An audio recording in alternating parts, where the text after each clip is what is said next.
Sarah Martinez walked through the entrance of the Military Academy dining hall with quiet confidence. Her small frame and gentle demeanor drew curious glances from other cadets, but she paid them no attention. At 24, she had learned to navigate spaces where she was often underestimated.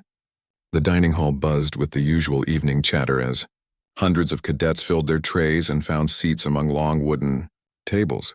She had arrived at the academy just 3 days earlier as part of a special exchange program. Most cadets assumed she was a new recruit, fresh out of civilian life and struggling to adapt to military discipline. Her soft-spoken nature and tendency to observe rather than boast only reinforced this impression. While others shared stories of their training experiences and family military backgrounds, Sarah simply listened and smiled politely. The cafeteria line moved slowly as cadets debated between the evening's options of grilled chicken or beef stew. Sarah chose the chicken with steamed vegetables, grabbed a bottle of water, and scanned the room for an empty seat. The dining hall's high ceilings and formal portraits of distinguished military leaders created an atmosphere of tradition and honor that she found both familiar and comforting. Near the back corner, she spotted an empty chair at a table occupied by 4 male cadets who appeared to be upperclassmen, based on their confident postures and the way other students deferred to them. They were deep in conversation about upcoming training exercises and seemed absorbed in their discussion. Sarah approached their table and politely asked if she could join them, explaining that most other seats were taken. The 4 cadets looked up with surprise.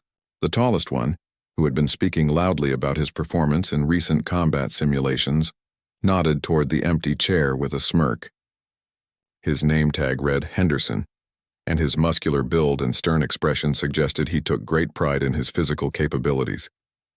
The others introduced themselves as Roberts, Thompson, and Davis, each carrying themselves with the swagger typical of cadets who believed they were destined for leadership roles. Henderson resumed his story about outperforming his peers in a recent tactical exercise, his voice carrying across nearby tables. Roberts chimed in with his own tale of excellence in weapons training, while Thompson boasted about his family's long military tradition. Davis, slightly quieter than the others, still managed to work in mentions of his academic achievements and plans for specialized training programs. Sarah ate her dinner quietly, occasionally nodding when directly addressed but mostly focusing on her meal. The 4 cadets seemed to enjoy having an audience, even if she wasn't particularly responsive to their stories. They assumed her silence indicated admiration for their accomplishments, and their confidence grew as they continued sharing increasingly elaborate accounts of their training successes. As the conversation continued, Henderson began making subtle comments about the challenges facing new cadets, particularly those who might not have the physical strength or mental toughness required for military service. His remarks, while not directly aimed at Sarah, carried clear implications about her perceived capabilities. Roberts and Thompson laughed at his jokes, while Davis occasionally glanced at Sarah to gauge her reaction. The dining hall gradually grew quieter as cadets finished their meals and prepared for evening study hours. The overhead lighting cast long shadows across the tables, and the sound of conversations had softened to a gentle murmur throughout the large space. Sarah continued eating methodically, her calm expression unchanged despite the increasingly pointed nature of the comments being made around her. Henderson leaned back in his chair, clearly enjoying what he perceived as his dominant position at the table. He began asking Sarah direct questions about her background, training experience, and reasons for joining the military. His tone carried a condescending edge that suggested he already knew her answers would reveal her inexperience and unsuitability for military service. Sarah answered his questions with simple, straightforward responses that revealed little about her actual background. She mentioned growing up on the West Coast, enjoying physical fitness, and having an interest in serving her country. Her modest responses only reinforced the cadets' assumptions about her limited experience and capabilities.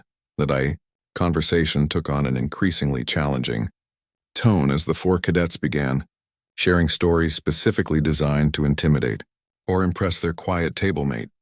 They described grueling training exercises, dangerous situations they had supposedly handled with exceptional skill, and their plans for advancing to elite military units.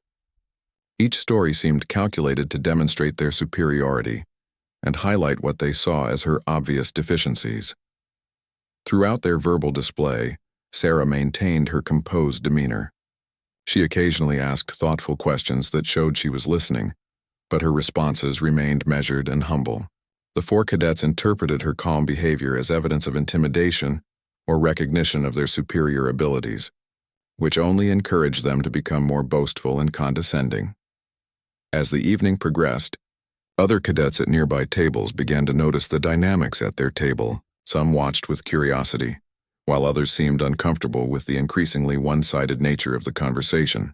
The four cadets remained oblivious to the attention they were drawing, too absorbed in their own performance to notice the growing audience. The dining hall's atmosphere had shifted from casual dinner conversation to something more tense and uncomfortable. Sarah finished her meal and sat back in her chair, her hands folded calmly in her lap as she continued to listen to the cadets' increasingly elaborate stories about their training achievements and future military ambitions. Henderson decided to escalate his intimidation tactics, leaning forward with a predatory smile. He began describing a recent physical fitness test, where he had supposedly outperformed 90% of his class, emphasizing the importance of raw strength and endurance in military service. His eyes remained fixed on Sarah as he spoke, clearly expecting her to show signs of being overwhelmed by his physical prowess. Roberts joined in by sharing details about an upcoming obstacle course challenge, describing each element in vivid detail while emphasizing how many cadets typically failed to complete the course within the required time limit. He spoke about rope climbing, wall scaling, and crawling under barbed wire as if these were insurmountable challenges for someone of Sarah's apparent inexperience and slight build. Thompson contributed his own intimidating story about survival training exercises in harsh weather conditions, describing nights spent in makeshift shelters with minimal supplies while enduring freezing temperatures and driving rain. He painted a picture of military training as a brutal test of human endurance that separated the truly capable from those who merely thought they could handle military life. Davis, maintaining his slightly more subtle approach, began asking Sarah specific questions about her physical fitness routine and training background. His inquiries seemed innocent on the surface, but carried clear implications about her perceived limitations. He asked about her running times, weightlifting capabilities, and experience with combat-style training exercises. Sarah continued to respond with modest answers that revealed nothing about her actual abilities. She mentioned enjoying morning runs and staying physically active, but avoided providing specific details about her fitness level or training background. Her humble responses only reinforced the cadets' growing confidence in their superiority and their belief that she was intimidated by their stories. The four cadets exchanged knowing glances as Sarah's answers confirmed their assumptions about her inexperience. Henderson's smile grew wider as he prepared to deliver what he believed would be the final blow to her confidence. He began describing the Academy's most challenging training programs, emphasizing how few cadets were selected for advanced courses and how many dropped out due to the intense physical and mental demands other cadets at nearby tables had begun to take notice of the increasingly uncomfortable situation. Several students glanced over with concern, while others whispered among themselves about the obvious bullying taking place. A few senior cadets appeared to be debating whether they should intervene, but the four tormentors remained completely absorbed in their performance. Sarah sat quietly throughout their extended monologue, her expression remaining neutral despite the increasingly aggressive nature of their comments. She occasionally sipped her water or adjusted her posture, but showed no signs of the intimidation or distress the cadets were clearly hoping to provoke. Her calm demeanor only seemed to frustrate Henderson, who had expected a more dramatic reaction to his attempts at psychological warfare. Roberts decided to try a different approach, asking Sarah about her family's military background and whether anyone in her family had served in combat roles. His question was designed to highlight what he assumed was her lack of military heritage and to contrast it with his own family's supposed legacy of distinguished service across multiple generations. Sarah's response was characteristically modest, mentioning that she had family members who had served but avoiding any specific details about their roles or achievements. She deflected questions about her own motivations for military service by giving generic answers about wanting to serve her country and challenge herself physically and mentally. The four cadets interpreted her evasive responses as confirmation that she came from a civilian background with no military tradition or understanding of military culture. They began sharing increasingly specific stories about military protocols, combat procedures, and the importance of following orders without question in dangerous situations, Henderson launched into a detailed description of a mock combat exercise where split-second decisions and perfect execution of complex maneuvers had supposedly saved his entire unit from simulated enemy fire. He described rolling, crawling, and advancing under pressure while maintaining perfect communication with his teammates and executing precise tactical movements. Thompson countered with his own story about a night navigation exercise where his superior map-reading skills and ability to move silently through difficult terrain had led to his team's victory over several other competing groups. He emphasized the importance of specialized skills that could only be developed through years of dedicated training and natural aptitude. The conversation had drawn the attention of cadets at several nearby tables, creating an uncomfortable audience for what was clearly becoming an exercise in public humiliation. Some students looked away in embarrassment, while others watched with growing concern for Sarah, who continued to sit calmly despite the increasingly hostile atmosphere surrounding her. Davis attempted to seem helpful by offering advice about surviving the Academy's training programs, but his suggestions carried clear implications about her presumed weaknesses and limitations. He recommended focusing on basic fitness improvements and suggested that she might want to consider less demanding military career paths that would be more suitable for someone with her apparent background and capabilities. Sarah thanked him politely for his advice while maintaining the same calm expression she had worn throughout the entire encounter. Her gracious response to his condescending suggestions only reinforced the cadets' belief that they had successfully established their dominance over what they perceived as an intimidated and overwhelmed new recruit.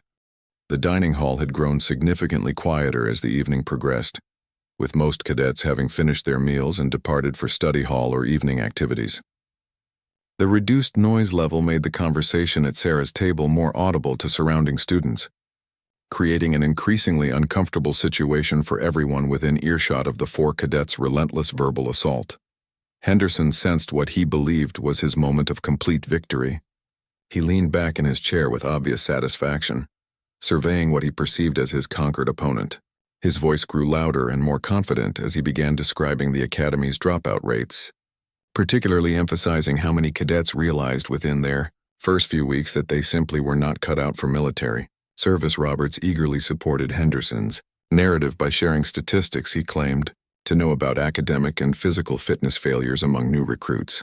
He spoke with authority about the percentage of cadets who voluntarily withdrew from training programs after discovering they lacked the necessary mental toughness and physical capabilities required for military excellence. Thompson added his own commentary about the importance of recognizing personal limitations before wasting valuable training resources on individuals who would inevitably fail to meet military standards. His words carried a barely concealed suggestion that Sarah should seriously consider whether she belonged in a military environment at all. The three primary aggressors continued, building upon each other's intimidation tactics, while Davis maintained his role as the supposedly helpful advisor, offering what appeared to be constructive guidance while actually reinforcing the other's message about Sarah's presumed inadequacy. His advice focused on basic survival strategies for cadets who were clearly struggling to keep up with their more capable peers. Several cadets at nearby tables had begun to show obvious discomfort with the situation. A few senior students appeared to be preparing to intervene, recognizing the bullying behavior for what it was and growing concerned about Sarah's continued silence in the face of increasingly hostile treatment. Sarah continued to display the same composed demeanor she had maintained throughout the entire encounter. She finished the last of her water and set the bottle down carefully on the table, her movements deliberate and controlled. Her calm behavior continued to puzzle the four cadets, who had expected their sustained psychological assault to produce visible signs of distress or intimidation. Henderson decided to make his intentions more explicit, abandoning any pretense of casual conversation. He began speaking directly about the challenges facing cadets who were clearly unprepared for military training, emphasizing how quickly such individuals were identified and removed from programs where they could potentially endanger their fellow service members through their incompetence. His words carried obvious implications about Sarah's fitness for military service, and his tone had shifted from condescending to openly hostile. Roberts and Thompson nodded in agreement with his assessment, while Davis continued offering his fake sympathy and unhelpful advice about accepting personal limitations and choosing more appropriate career paths. The atmosphere at the table had become so tense that conversations at nearby tables had stopped entirely. Other cadets were now openly staring at the confrontation, with several appearing ready to intervene on Sarah's behalf. The four aggressors remained completely absorbed in their performance, too focused on what they believed was their imminent victory to notice the growing attention they were attracting. Sarah slowly placed her hands flat on the table and looked directly at Henderson for the first time since the conversation had begun. Her gaze was steady and unwavering, carrying a quality that seemed to shift the energy in the immediate area. The change was subtle but unmistakable, like the moment before a storm when the air suddenly becomes still and charged with potential. Henderson initially interpreted her direct eye contact as a sign of capitulation, believing she was about to acknowledge his superiority and possibly excuse herself from the table in defeat. He prepared to deliver what he expected would be his final, crushing comment about her obvious unsuitability for military service. Roberts and Thompson leaned forward slightly, anticipating Sarah's surrender and eager to witness the conclusion of what they considered a successful demonstration of their dominance over a clearly inferior opponent. Davis maintained his concerned expression while secretly enjoying what he believed was about to be a complete psychological victory. The moment stretched longer than Henderson had expected, with Sarah continuing to maintain steady eye contact without speaking. Her silence created an unexpected tension that began to make the four cadets slightly uncomfortable, though they initially attributed their unease to excitement about their anticipated victory. Other cadets in the dining hall sensed the shift in atmosphere and began paying closer attention to the table where the confrontation was taking place.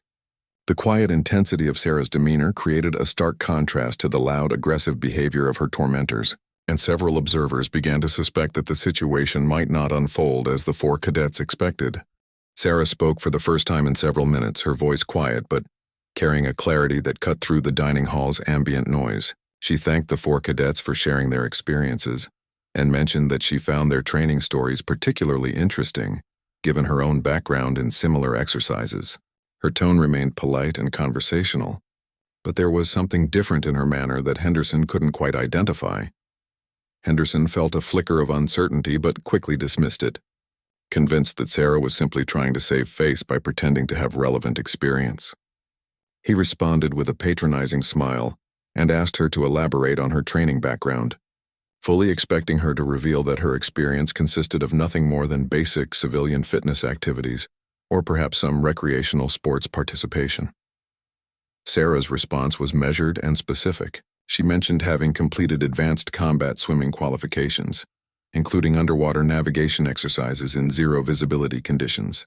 She described these activities as routine parts of her regular training schedule, speaking about them with the same casual tone most people might use when discussing their morning coffee routine. The four cadets exchanged glances, still convinced that Sarah was fabricating or exaggerating her experiences in a desperate attempt to impress them. Roberts challenged her claim by asking for specific details about combat swimming techniques, confident that her response would expose her lack of genuine knowledge and reveal her stories as obvious lies designed to gain their respect. Sarah calmly described the proper techniques for underwater compass navigation, equipment management during extended submersion periods, and the physical conditioning required to maintain operational effectiveness while swimming long distances in full combat gear. Her explanations were precise and technical, delivered without any trace of boastfulness or effort to impress her audience.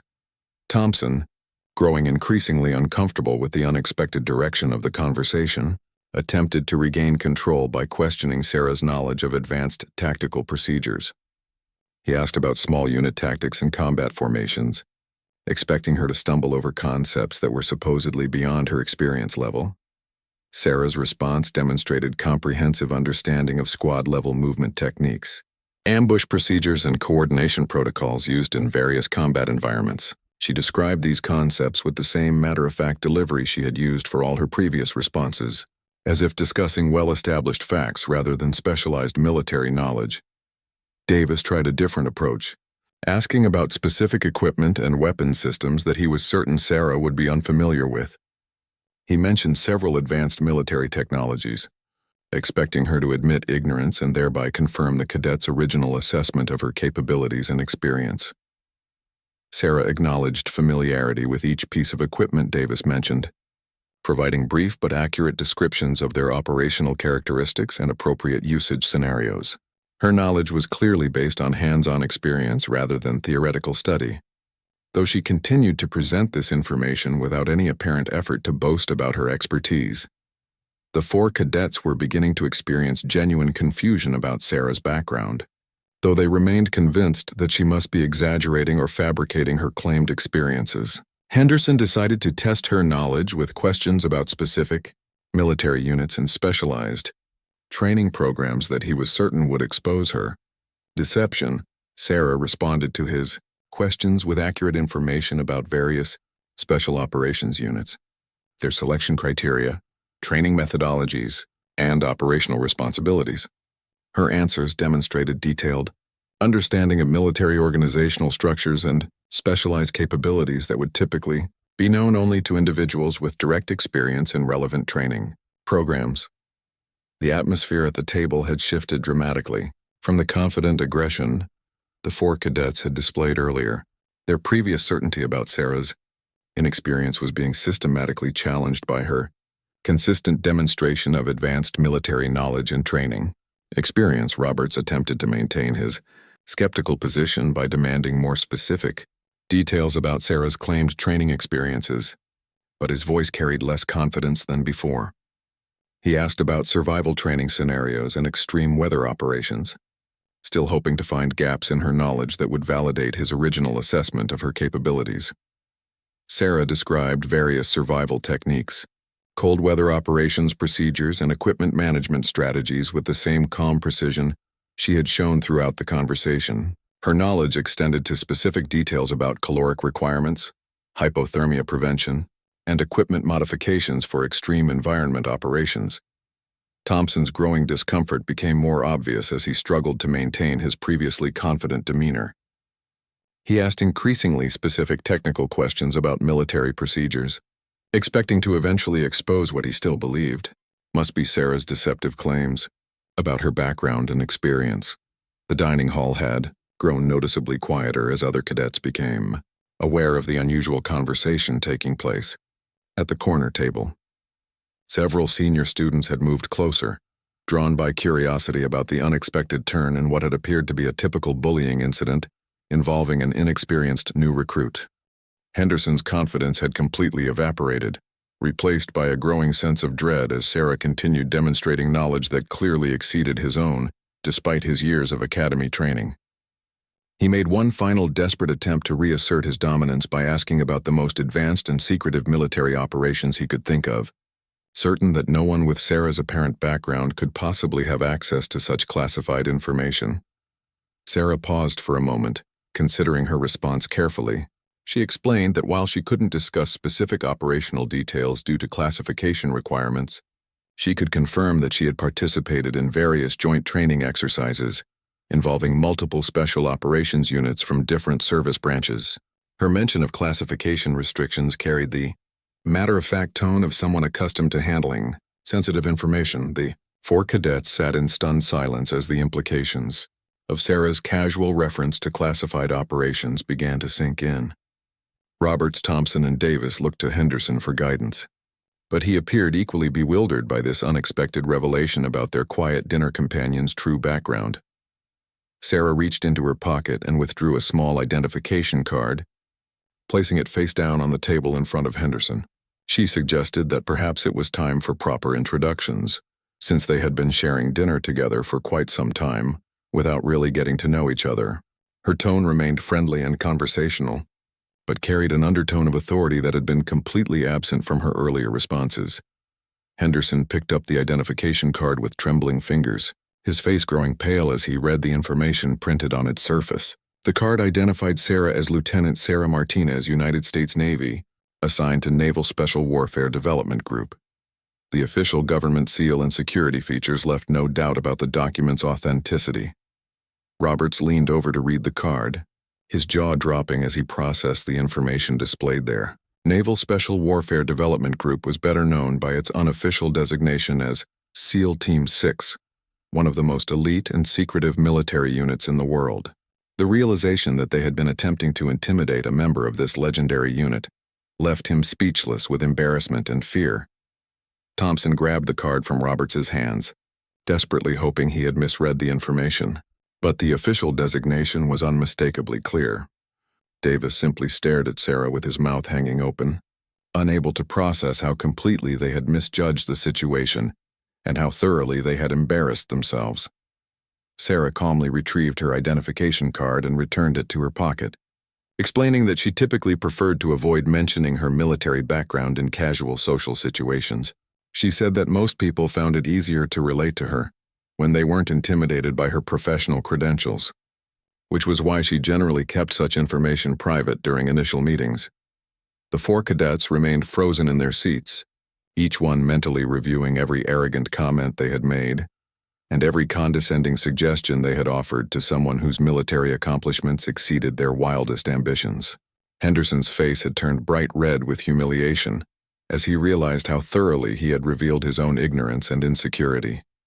Sarah continued speaking in the same calm, friendly tone she had maintained throughout the evening. She mentioned that she had enjoyed listening to their training stories and was impressed by their dedication to military excellence. Her gracious response to their earlier behavior only intensified their shame and embarrassment about how they had treated her. Roberts attempted to stammer an apology, but Sarah gently interrupted him, explaining that no apology was necessary. She said that their enthusiasm for military training was admirable, and that their competitive spirit would serve them well as they progressed through their military careers. Her generous interpretation of their behavior as enthusiasm rather than bullying only made them feel worse about their actions. Thompson tried to ask questions about her actual training experiences and operational history, but his voice came out as barely a whisper. Sarah politely explained that most of her specific experiences were classified and couldn't be discussed in detail, but she encouraged them to continue working hard in their own training programs. The dining hall had grown completely quiet as word spread throughout the room about the true identity of the woman who had been subjected to harassment by the 4 cadets. Other students watched in fascination as the roles in the confrontation had been completely reversed, with the former aggressors now sitting in humiliated silence. Davis finally found his voice and asked how long Sarah had been serving with Naval Special Warfare Development Group. Her response that she had been with the unit for over 3 years, following completion of the most demanding military training programs in existence, left the 4 cadets fully aware of how completely they had misjudged both her capabilities and her character. Sarah glanced at her watch and mentioned that she needed to prepare for an early morning briefing, suggesting that it was time for her to return to her quarters. She stood up from the table with the same calm grace she had displayed throughout the evening, showing no signs of anger or resentment despite the treatment she had received. Before leaving the table, Sarah turned back to address the 4 cadets one final time. She spoke quietly, ensuring that her words would reach only their table despite the intense attention focused on their corner of the dining hall. Her voice carried a tone of professional authority mixed with genuine concern for their future development as military leaders. Sarah explained that true military leadership was not about intimidating others or demonstrating superiority through verbal dominance. She mentioned that the most effective military leaders she had worked with were those who listened carefully, treated others with respect regardless of their apparent rank or experience, and focused on building up their team members rather than tearing them down. Henderson sat motionless in his chair, his earlier confidence completely shattered as he absorbed the lesson being delivered by someone whose military achievements made his own accomplishments seem insignificant by comparison. He realized that every boastful story he had shared, every condescending comment he had made, had revealed his own insecurity and inexperience rather than demonstrating any kind of superiority. Sarah continued by noting that military environments often brought together individuals from vastly different backgrounds and experience levels, making it crucial for service members to avoid making assumptions about others based on superficial appearances or initial impressions. She pointed out that some of the most capable individuals she had served with were those who appeared least impressive during casual social interactions. Robert struggled to maintain eye contact as Sarah spoke, painfully aware that his behavior throughout the evening had demonstrated exactly the kind of poor judgment and leadership failures she was describing.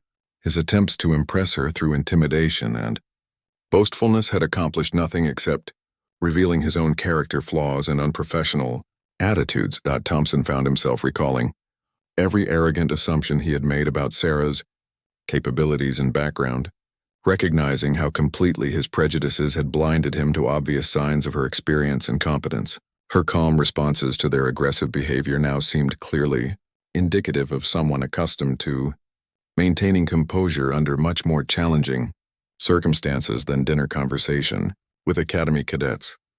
Sarah mentioned that she had observed many promising military careers, derailed by individuals who focused more on appearing impressive than on actually developing their skills and character. She suggested that the 4 cadets had obvious potential for successful military service, but warned that their current attitudes could become serious obstacles to their professional development if left uncorrected. Davis felt his face burning with shame as he realized how his attempts to appear helpful and concerned had actually been subtle forms of condescension directed at someone whose military experience exceeded that of most officers he had ever met. His fake sympathy and patronizing advice had been offered to someone who had successfully completed training programs that most military personnel would never even attempt. The other cadets in the dining hall watched in complete silence as Sarah delivered her quiet lesson in military professionalism and leadership. Many of them had witnessed similar displays of arrogance from Henderson's group in the past, and were fascinated to see such behavior confronted by someone with the credibility to address it effectively. Sarah concluded her remarks by encouraging the 4 cadets to focus their competitive energy on improving their own capabilities rather than on trying to diminish others. She reminded them that military service was ultimately about supporting and protecting their fellow service members, which required trust, respect, and cooperation rather than dominance and intimidation. Henderson finally managed to speak, offering a sincere apology for his behavior and asking if there was any way he could make amends for the disrespectful treatment she had endured. His voice carried genuine remorse and humility, a dramatic change from the arrogant confidence he had displayed earlier in the evening. Sarah accepted his apology graciously, explaining that the best way for him to make amends would be to learn from the experience and apply those lessons to his future interactions with fellow service members.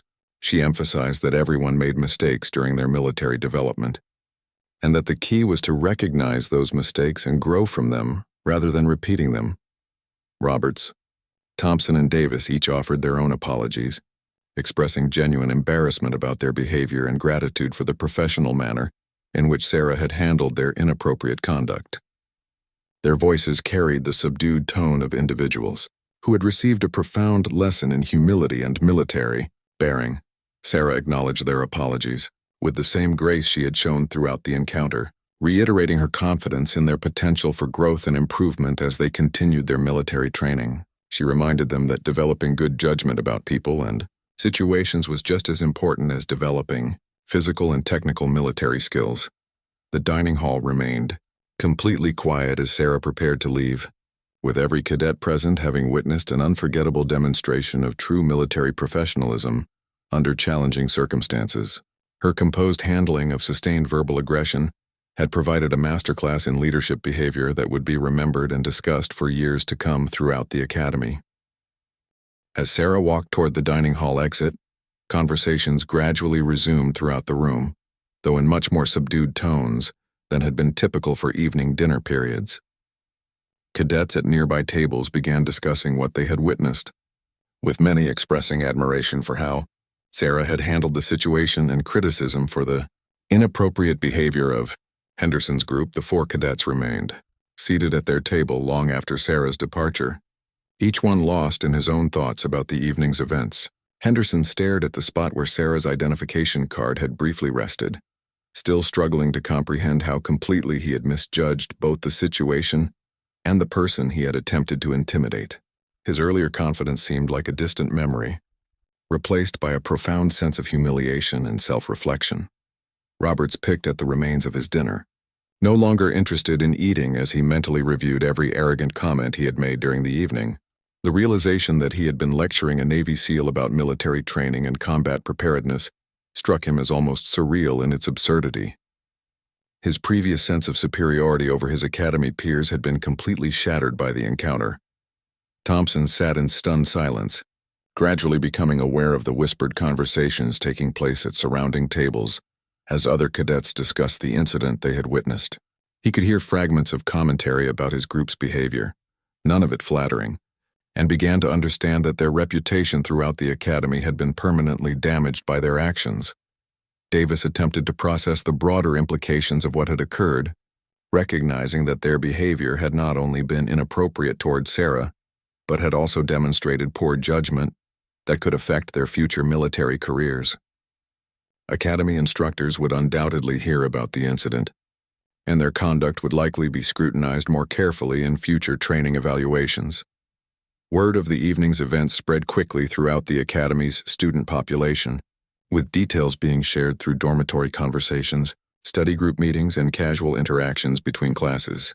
The story of 4 cadets attempting to intimidate a Navy SEAL became a cautionary tale about making assumptions and treating others with disrespect. Academy instructors began hearing reports about the incident within hours of its occurrence, leading to discussions about military bearing, professional conduct, and the importance of treating all personnel with appropriate respect regardless of their apparent rank or experience. The event became a teaching opportunity for broader lessons about military culture and leadership development. Henderson spent a sleepless night, reflecting on his behavior and its implications for his military career aspirations. He began to understand that his focus on appearing impressive to others had actually revealed his own insecurities and unprofessional attitudes. The experience forced him to confront uncomfortable truths about his character and approach to military service. Over the following days, the 4 cadets found themselves subject to increased scrutiny from both instructors and fellow students. Their previous reputation for arrogance and condescending behavior toward perceived inferiors had been dramatically highlighted by the incident, leading to uncomfortable conversations about their fitness for military leadership roles. Sarah continued her exchange program activities without mentioning the dining hall encounter, treating it as a minor incident that required no further attention. Her professional approach to the situation earned additional respect from academy personnel who learned about her calm handling of inappropriate behavior from cadets who should have known better. The incident became a defining moment for all 4 cadets, though they responded differently to the lessons it provided. Henderson underwent the most significant transformation, using the experience as motivation to completely reevaluate his approach to military service and leadership development. He began focusing on building others up rather than tearing them down, earning gradual redemption among his peers. Roberts and Thompson both made efforts to improve their behavior, though their changes were less dramatic than Henderson's transformation. They learned to be more cautious about making assumptions regarding others and showed increased respect for fellow cadets regardless of their apparent backgrounds or experience levels. Davis struggled more than the others with accepting responsibility for his behavior, initially attempting to rationalize his actions as well-intentioned advice, rather than acknowledging the condescending nature of his comments. His slower acceptance of the lessons from the encounter limited his personal growth compared to his companions. Years later, as the 4 cadets progressed through their military careers, they would each look back on the dining hall incident as a pivotal moment in their professional development.